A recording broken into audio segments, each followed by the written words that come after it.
waiting to go live on everything. Hi, this is Jan from Log Cabin Leather, and today I'm here to talk about how I've gone from hand-drawn patterns to digital designs, pattern making over the last 50 years here at Log Cabin Leather by Jan. Again, if you don't know who I am, my name is Jan Hibbard, and I've been making handmade leather goods since 1977. Before I get started, again, just a tech check because I'm new to recording on different platforms at the same time. I'm live now on YouTube, Instagram, and Facebook. So if you're live on any of those platforms and watching that, I'd love to see if you would leave a comment because I need to see if the comments work. Next week, I'm having a live sale, so I really need the comments to work for that. So I'd appreciate if anybody would say anything. Just tell me where you're from, anything. If you can hear the sound okay, that would be great too. Anything like that would be helpful. So again, patterns.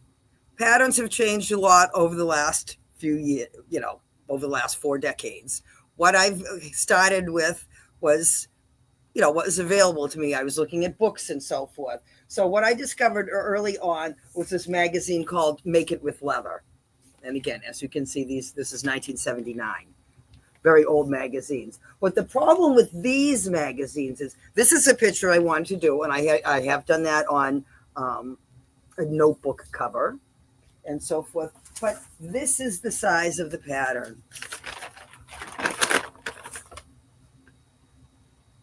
So now this is way too, I didn't want to do things like that. When I was first starting out, I didn't want to make huge pictures to go on walls. I was trying to make things that I thought were more practical, to be quite honest. I'm a practical person. So I thought book covers would be more practical because it was something you could use. The cover is, refillable. So you could always put a notebook in it and you'd have a beautiful cover to inspire you and so forth. So again, it was difficult at first because trying to find patterns I could use. The other thing, there were a lot of books and things about patterns and making things. Some of them, and again, in all honesty, this is a very famous author, Al Stolman, but again, his teaching style was not effective for me. I did years later, probably about, only 20 years ago, I did find another leather carver that created books, and that one was really helpful to me, which is, again, and it was something digitally, it was kind of a digital copy of it and so forth. But this one, and this was a different author,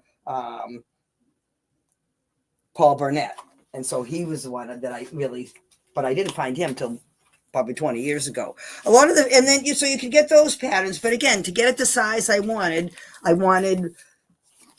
again, something more this size. Now that's actually a little smaller than what I wanted. So at first making patterns was difficult. I cannot draw. I have no drawing ability. So I was using what there was out there. So these magazines did provide some things, and some of the very first things I've done, like this, was something I made for my mother years ago. These patterns were from that book. This was the actual size of them, and it was to make little framed pictures. Again, wasn't into, at that time, wall decor and stuff. That's not practical to me. I like practical. I do make a line of home decor things now, but back then I did not. So something like this that you can keep things in on a desk. My mother had something like that. So that was something I made for her. So that was a pattern that size. But again, a lot of trouble making the pattern if it was not, not in the correct size. The other thing that a lot of these patterns were, I didn't really care for them. Now, like this pattern, and I don't know how well these show up on the camera. The lighting's a little bit, but it's a picture of a horse, but around it are flowers. That's not natural. Yeah, I guess that shows it fairly good. That's not natural. When do you see a horse running through flowers? So see, a lot of the patterns, I like the horse, but I wanted to put it in a natural setting. So again, it was hard for me to do that at first. You could get something called a craft aid, which was something they probably still do make, that with these patterns, and it's like a plastic template, and it has texture to it. So if I wet leather and I place this on top and rub it, it would make the outline of that design on it. So you could use that. But again, you can't resize it. It is the size it is. That did at least give me the ability. And again, this says different animals on. I could take just this and use it by itself, which is what I did. I did not, this is for a wallet.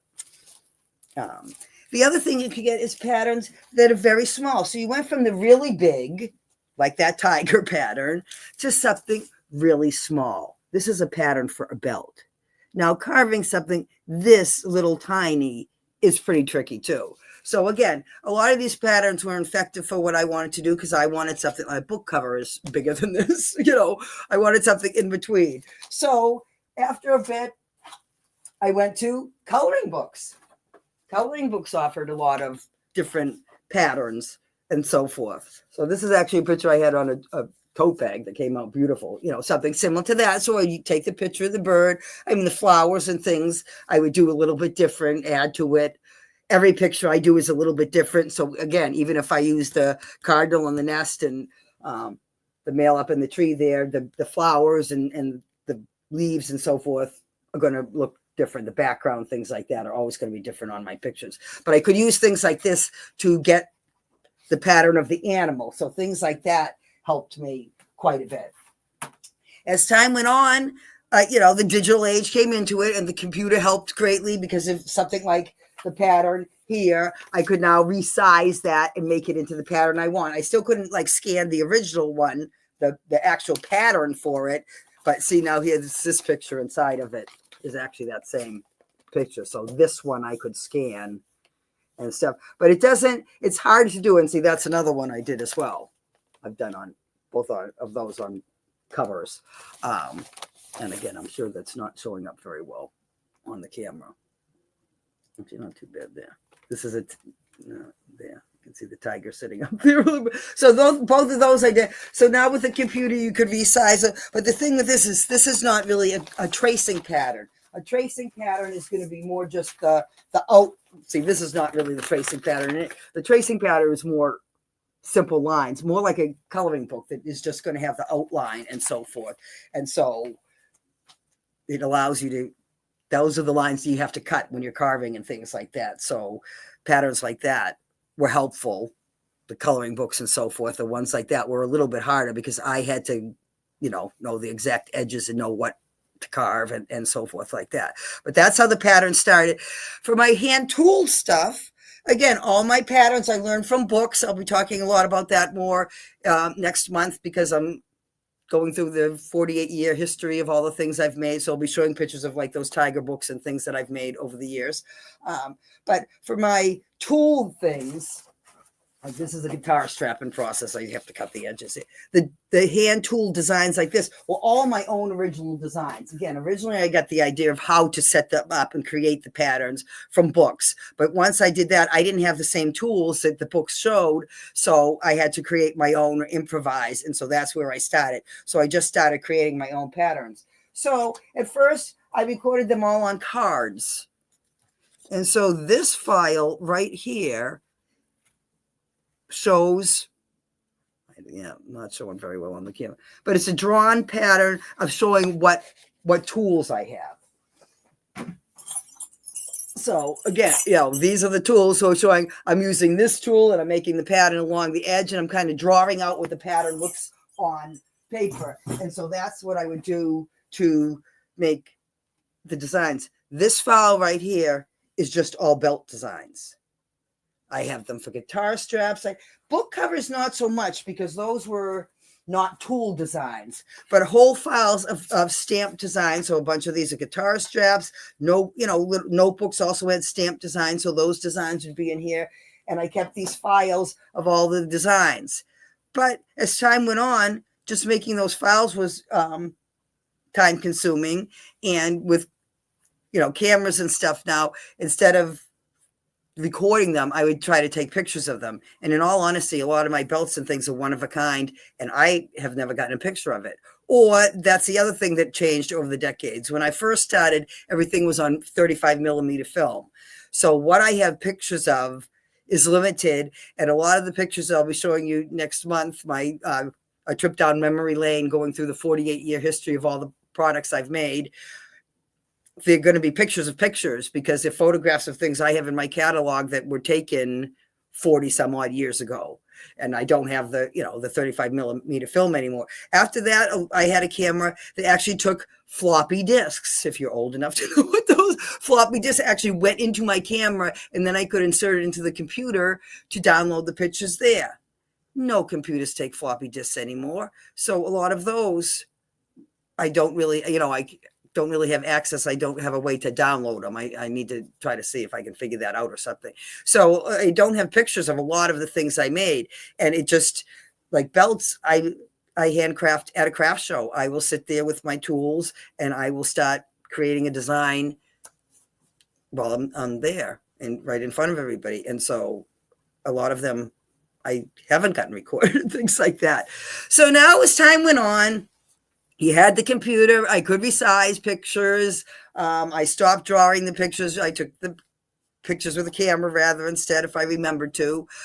But then in 2020, I got a laser engraver called the Glowforge, which really changed things for me because now I could make patterns. It could cut the patterns out for me, which again, for carving my pictures, I didn't need it to do that. But now I wanted to make some more intricate things. Again, I'm fading out the book covers. That collection is retiring completely, just custom orders because people don't buy book covers anymore. So really saddened me, and I really lost my passion. The Glowforge helped to give me that passion back because I found some new things that I could paint and things, and I make a lot of things that butterfly and bird and wildlife related now that I cut.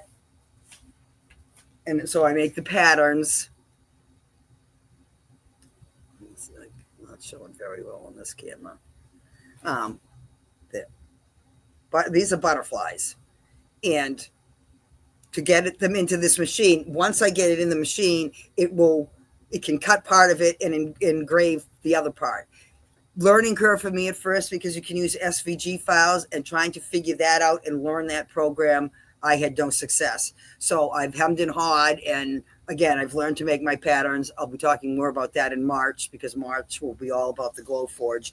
But if I get the pattern made correctly, it will cut the outline and engrave the inside, and then I can resize it to make earrings and necklaces and hair pieces and all sorts of things. So I put it on key rings, things like that. Just have it engrave it rather than just cut it and engrave it. So that has really upped my game. So that is used to cut small items out more for jewelry and so forth like that. And some of the home decor things I'm doing that are really unique now. So again, I've gone from drawing the patterns, recording them on card files, to recording them on camera. And I'm still at it, and I still love it. And again, it's been a learning curve, and all my patterns are completely my own. So everything I make is in my own pattern. Again, I combine things, like I said, from taking a picture from a coloring book, then redoing the background, and so forth. So everything is unique and is my own. So that's going to pretty much wrap it up for now. So I've talked about how I've gone from drawing the patterns by hand and so forth to using the computer, and how that changed things drastically.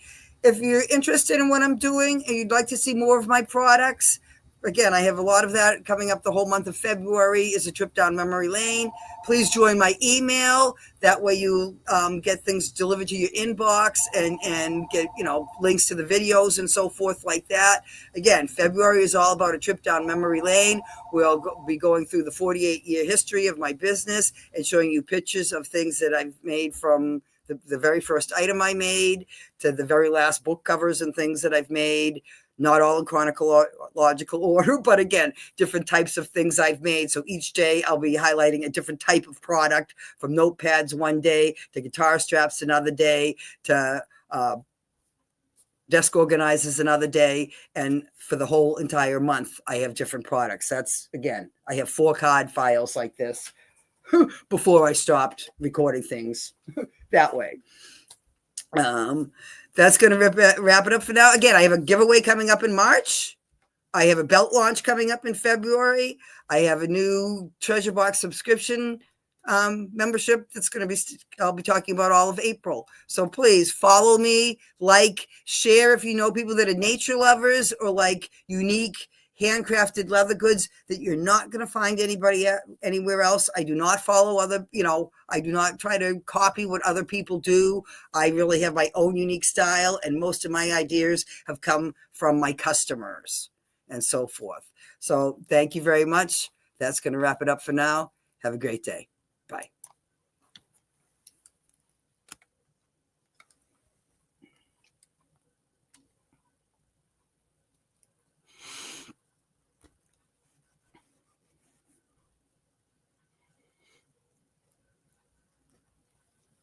No, geez.